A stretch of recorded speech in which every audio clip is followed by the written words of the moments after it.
All right, so today we're going to be combining two different things. We're going to be combining solutions and stoichiometry. So hopefully you guys are done groaning. I'm going to go through these problems fairly quickly, so you might want to keep the pause button handy. And if you're in my honors class, I definitely recommend that you pause the video before I do each problem and write the chemical equation, because I did not give you the chemical equation in any of these problems. So what I'd suggest you do, pause it, write it, see if you're correct. All right, so first thing I'm going to say, most important thing, is when you're doing solution stoichiometry, never, ever, ever start with a molarity. That is a conversion factor. That is the conversion factor you use to go between liters or milliliters and moles, okay? Do not start with it. All right, so let's go ahead and do an example. And again, if you're in honors, I suggest you pause the button, push the pause button, make sure you can write the chemical equation correctly. All right, so 50 mils of a 0.10 molar solution of sodium hydroxide reacts with excess magnesium chloride. How many grams of magnesium hydroxide will be formed? All right, so the first thing, I'm going to write my chemical equation. It says that I'm reacting sodium hydroxide with magnesium chloride. All right, this looks like a double replacement reaction. I know already that I'm going to make magnesium hydroxide. All right, so magnesium will pair with hydroxide, then that means sodium will have to pair with chlorine, so I'm going to use the charges to make the formula, and it's NaCl. All right, so what I would like to do is just make sure that something is insoluble. I know off the top of my head that magnesium hydroxide is insoluble, so I don't need to check the chart, but if you don't remember, you might want to check the chart. Make sure the reaction actually happens. All right, so let's go through and balance real quick. I need a 2 right here and a 2 right there, and I'm good. All right, so I'm going to write down what I know. I know I have 50 mils of sodium hydroxide, and I also know that it has a molarity of 0.1 moles per liter. It reacts in excess with magnesium chloride, so I don't need to worry about that. And I'm trying to figure out grams of this. Okay. So, like I said, you never start with a molarity. It's a conversion factor. And really, when you see this, what that means is that you have 0.1 moles, and that's equal to 1 liter of solution. All right, so I'm going to go from milliliters, but I'm going to have to convert that to liters. So I'm really going to have to go from liters of sodium hydroxide. I want to go to grams of magnesium hydroxide. So let's go ahead and make my roadmap. First step is always to convert to moles. I need moles of what I have. Then I'm going to go to moles of what I want. And then at that point I can go to grams of what I want. So I'm starting with 50 mils. I am just going to move the decimal in this place. You should already know how to convert milliliters to liters. So this is the same as 0.05 liters. All right, I'm going to moles of sodium hydroxide. So I'm going to put that on the top. 1 liter will go on the bottom, or liter. And I said right here, my molarity says there are 0.1 moles in every 1 liter. All right. So now I go to the next step. I'm going from moles to moles. So this is the part where I use my coefficients.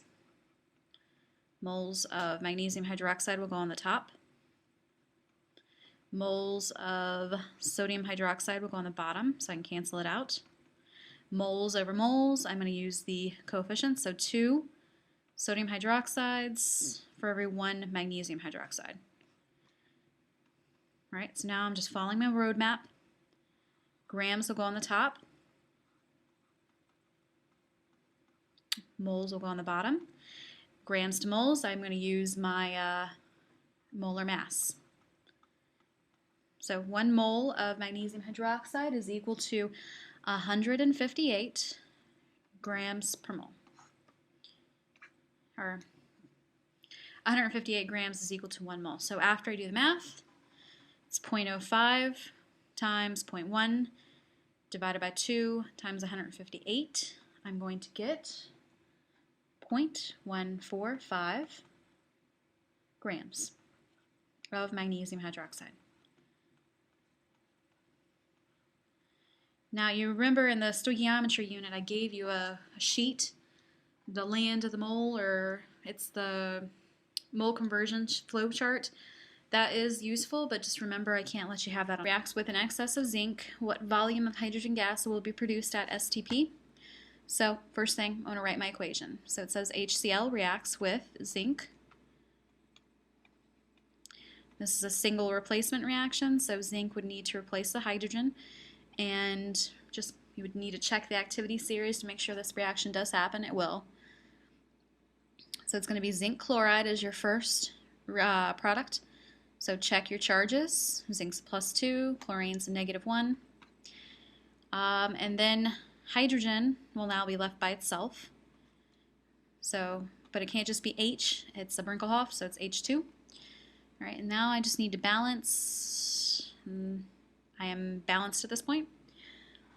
Okay, so I know I have 20 mils of a 0.1 molar solution. And remember, this means that there is 0.1 moles of HCl for every 1 liter. Never ever start off with molarity, that's conversion factor. All right, so let's make my roadmap. I'm trying to go to hydrogen gas at STP. Okay, so my roadmap. I'm going from milliliters of HCl, so I'm going to convert that to liters. Then that's of HCl.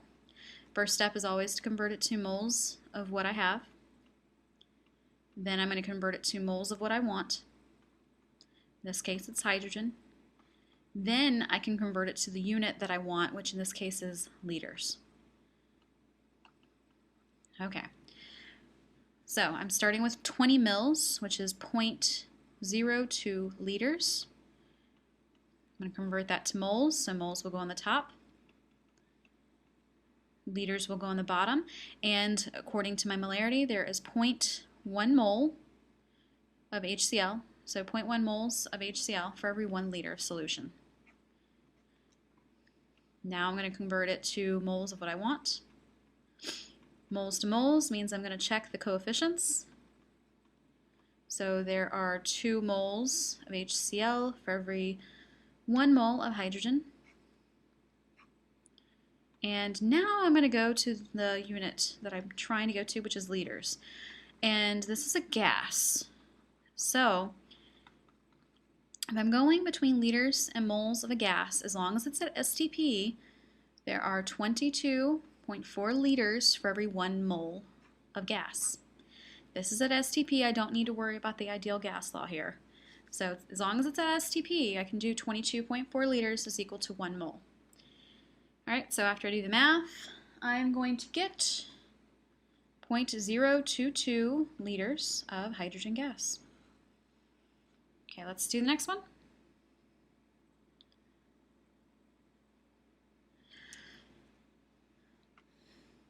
All right, so this example says 150 mils of a 0.15 molar solution of barium chloride reacts with 55 mils of a 0.3 molar solution of sodium sulfate. How many grams of precipitate will form?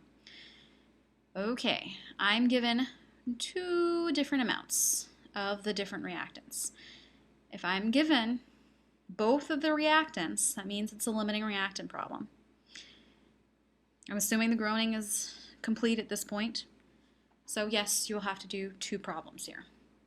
All right, first thing, I'm going to write my equation, so you might want to pause it. So it says barium chloride reacts with sodium sulfate. And this is a double replacement.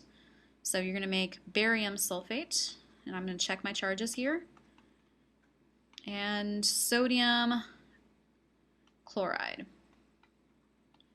All right, so after I check to make sure this reaction does happen, I'll see that barium sulfate is the insoluble product, so that's our solid, our precipitate.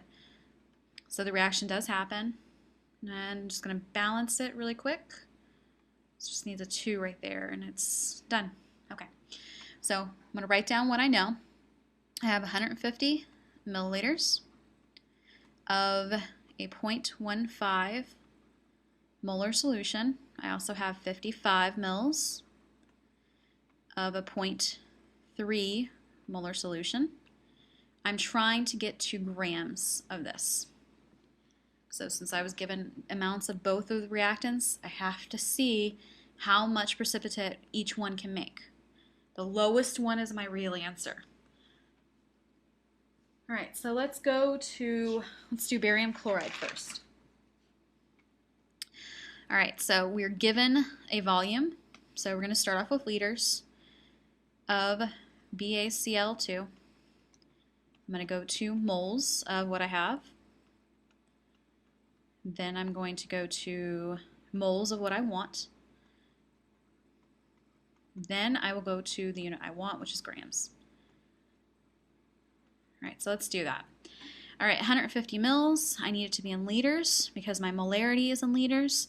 So it's going to be 0.15 liters. This is my molarity, so that means there are 0.15 moles in every 1 liter. So moles of barium chloride will go on the top. Liters will go on the bottom. 1 liter of solution is equal to 0.15 moles.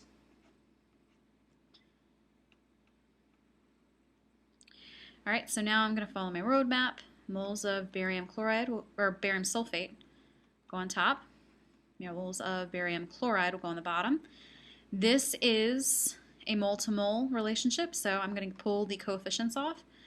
1 mole of barium sulfate for every 1 mole of barium chloride.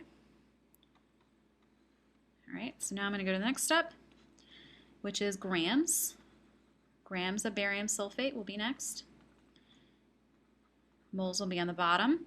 So for every 1 mole of barium sulfate, I equal so many grams. I need the molar mass. So that's 233. All right, so after I do the math here, I'm going to come up with, just get out my calculator. You should be doing the same thing. 0.15 times 0.15 times 233. All right, so you get 5.24 grams. All right, so now we have to do the other problem because we need to see which one actually makes the least amount of product. So we're going to go from, again, we're given liters or milliliters of our reactant. So I'm going to go from liters, needs to be in liters. And then I'm going to go to moles of what I have.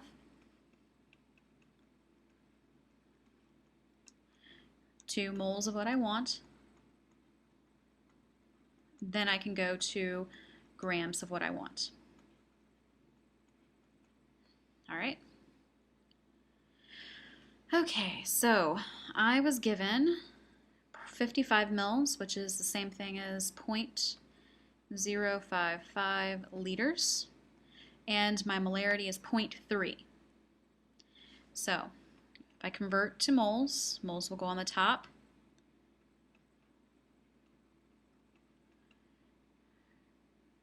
Liters will go on the bottom. 1 liter is equal to 0.3 moles. All right, so now I'm going to go to moles of what I want.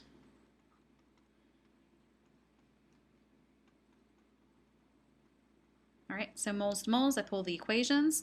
Again, it's a 1-to-1 ratio here. And now I'm going to go to the last step, which is grams.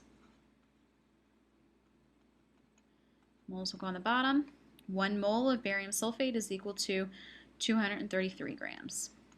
All right, so now I'm going to do the math, and I'm going to see that I get 3.85 grams of barium sulfate. I'm going to look at both amounts. I have 5 grams here. I have 3 here. This is the smallest amount, so that means sodium sulfate is my limiting reactant, and it produces 3.85 grams of barium sulfate.